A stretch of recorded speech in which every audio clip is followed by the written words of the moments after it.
So the first topic is the factors considered for the site selection. First one is according to the type of substation. For example, a step-up substation is used for long distance transmission and therefore it has to be located close to the generating station. Why? Because it reduces the transmission losses and cost. Similarly, the step down station has to be located near to the load centers so that it again reduces the transmission loss and helps in a better uh, giving a better reliable supply. Second one is availability of suitable and sufficient land. So we will see the land condition. The land selected should be level and it has to be open from all sides, and there must be a very good facility such that we can lay down the transmission lines easily uh, without any problem. So according to the type of substation, let's see how much area it requires. For a 400 kV substation, 50 acres of land. For 220 kV, 25 acres, and for 135 kV, it requires 10 acres. Next is communication facility. So it is always good that we select the site along the side of road so that we can have a very easier and good transportation. And the next factor is atmospheric pollution.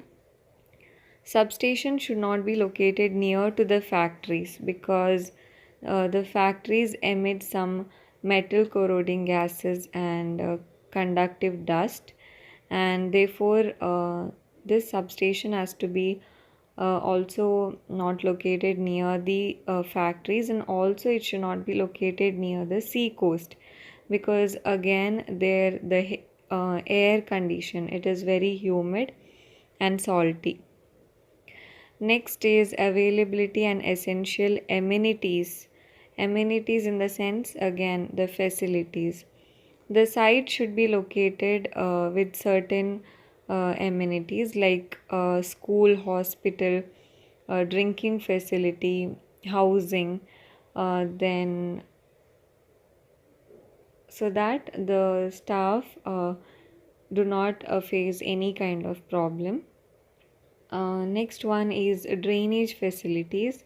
So there must be proper drainage facilities so that we can avoid pollution of air and growth of microorganisms, which again is very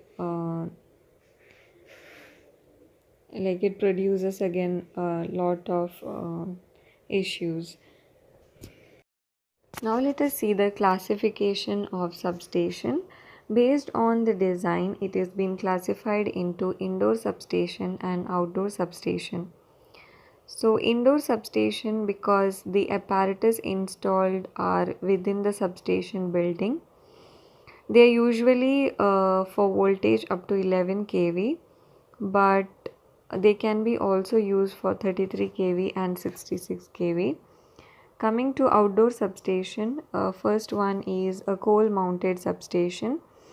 They are used for distribution of coal in localities, and they can be single or four pole structures with suitable platforms.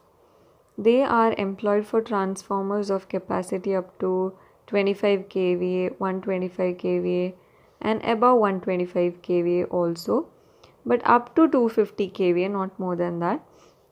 Whereas second one, the foundation mounted substation, under that they are used for transformers of capacity above 250 kVA and voltages of 33 kV or above. Now let's see about the indoor substation. So over here the switch gear on supply side consists of only oil circuit breakers, and through the circuit breaker high voltage supply is given to the primary side of the transformer.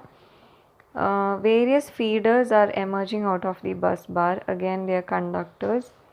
Now, panel for each of the feeder is having an isolated switch and a circuit breaker. So we are discussing about all the components that are being present here. And for the protection of the same feeders, it's provided with a reverse power relay. Reverse power relay, it's mainly used to prevent the power flow in the opposite direction. Also, let's see some of the auxiliaries in the indoor type substation, the supporting equipments. So first one is a storage battery. So batteries, they are used for operation of all these protective gears and switch operating solenoid. It's also used in emergency lighting, so it's also used as a backup. Second one is a firefighting equipments, like it can be water buckets or some fire extinguishers. Now, as you can see in the figure, the indoor substation is divided into several compartments.